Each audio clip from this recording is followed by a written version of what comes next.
Hi everyone, even though I don't usually show my face here on YouTube, but not that it matters, but anyways, today I'm about to bring up something about Stop Killing Games. Just recently, as of the recording of this video, Stop Killing Games has reached over 1.3 million signatures and still growing as we speak. And if y'all are based in the EU and if y'all want to sign this, the link will be in the description below.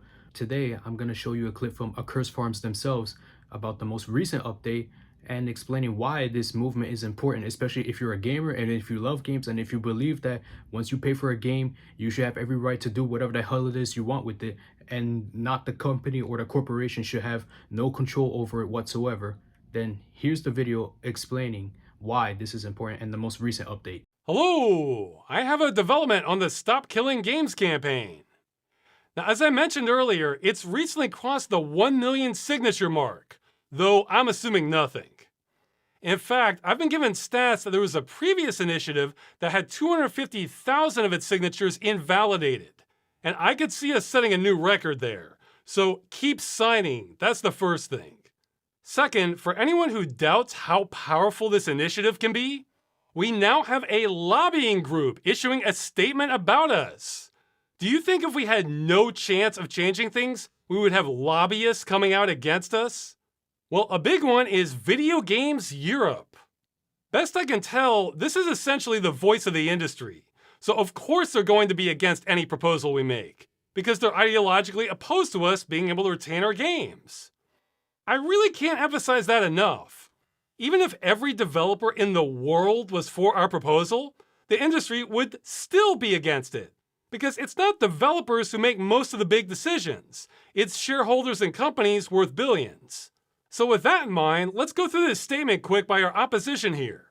We appreciate the passion of our community. However, the decision to discontinue online services is multifaceted, never taken lightly, and must be an option for companies when an online experience is no longer commercially viable.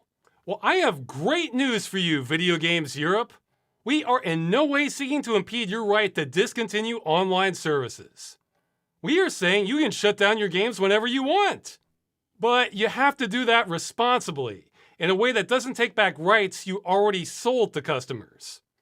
Yeah, some people forget that companies have to sell you some rights to begin with to even play the games. We understand that it can be disappointing for players, but when it does happen, the industry ensures that players are given fair notice of the prospective changes in compliance with local consumer protection laws.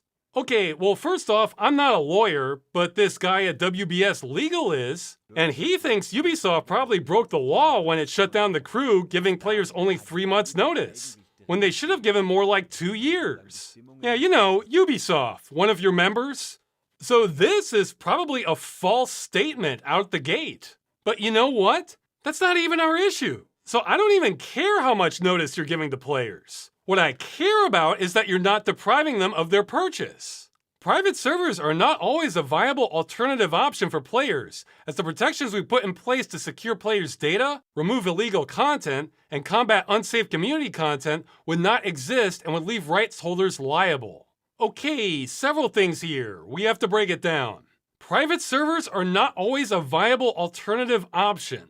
So they're saying for a new game concept, which hasn't even been made yet, sometimes there is no way they can add an end-of-life plan to the design? Their programmers' fingers simply can't type that? I would love to see them say this to a room full of developers. I think the industry would be surprised how viable it was if the law said you can't take back the limited license rights you already sold to the customer. And this next part. Yes, this part is true. Players will absolutely be getting a rougher and more wild experience playing an unsupported game. I happen to know a thing or two about that. So yes, that's the nature of anything unsupported. That's not a good excuse to destroy what people paid for. It just means they're on their own. But then they say this part. It would leave rights holders liable. Okay, I am not a lawyer, but my first impression is this strikes me as very not true.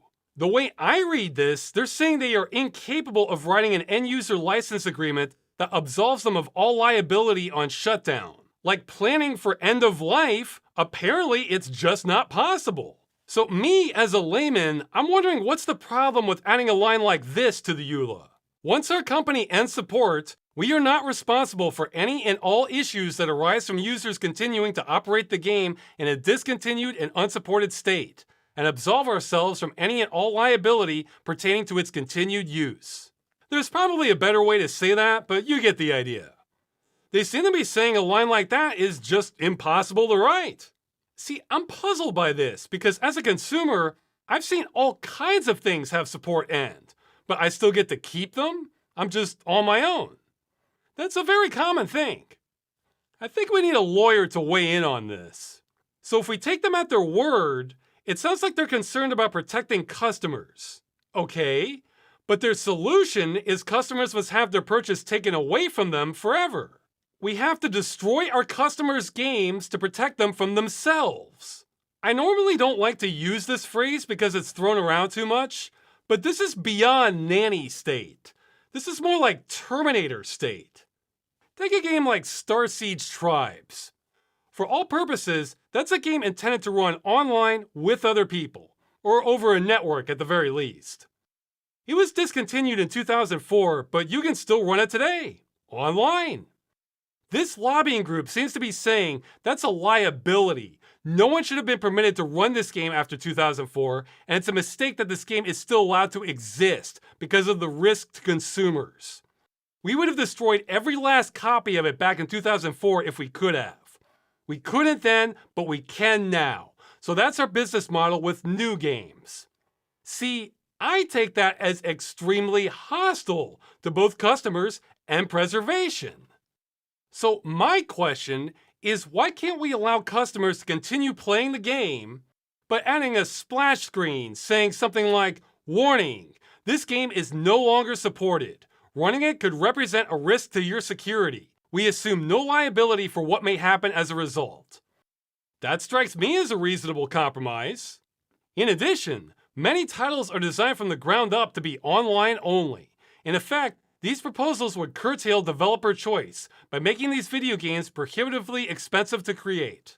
Okay, this part is a little more complicated because every game is different, but when I see this, I'm thinking of auto manufacturers saying how they can't afford to make cars if they're required to include seatbelts in them. Because no one ever made that argument back in the 60s. However, I think there is a big piece being left out of the discussion here. A whole lot of the complexity and cost of making an online game comes from all the microservices involved. And guess what?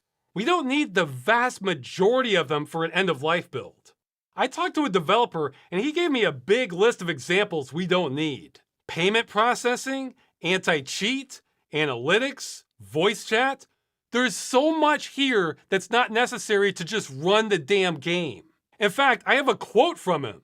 "We are not asking for 98% of the game. We're asking for the 2% of game logic for main gameplay functionality."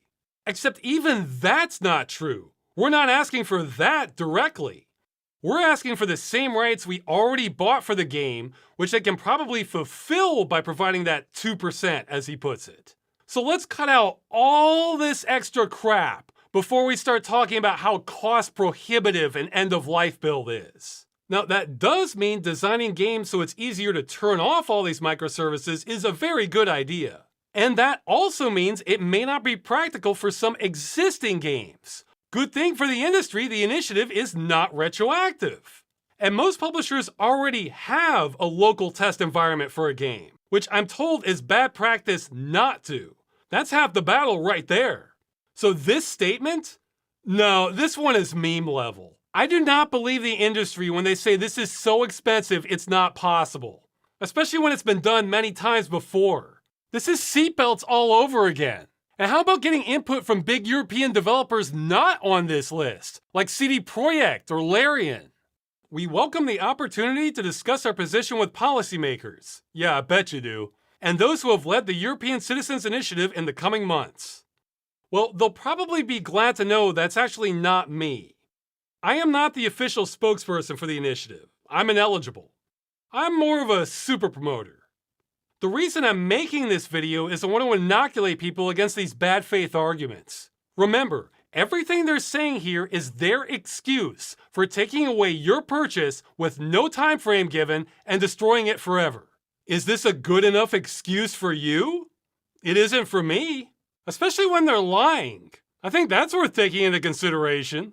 And on that note, they also released a longer statement. But do I really need to go over this? Why providing continued support do not work for all games?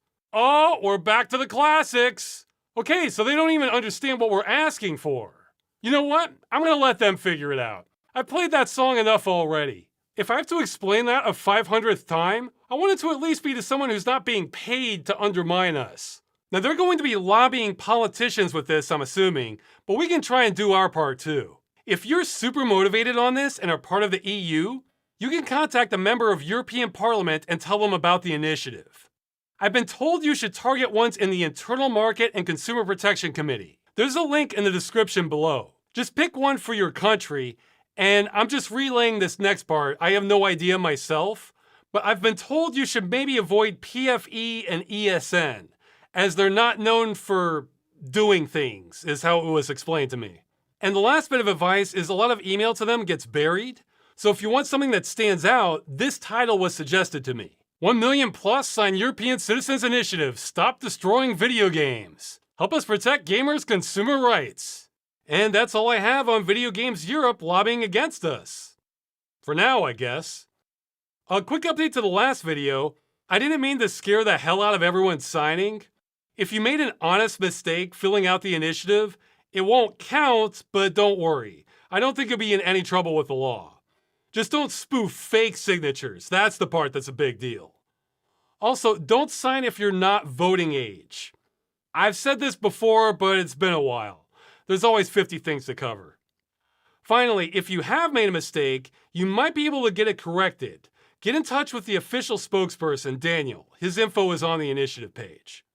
All right, that's it. Keep signing to make sure this happens. Well, there you go. And once again, if you're based in the EU and if y'all want to sign this, link will be in the description below. So yeah, like he said, let's keep signing and hopefully this all works out. And that's all I have to say. So y'all have a good one.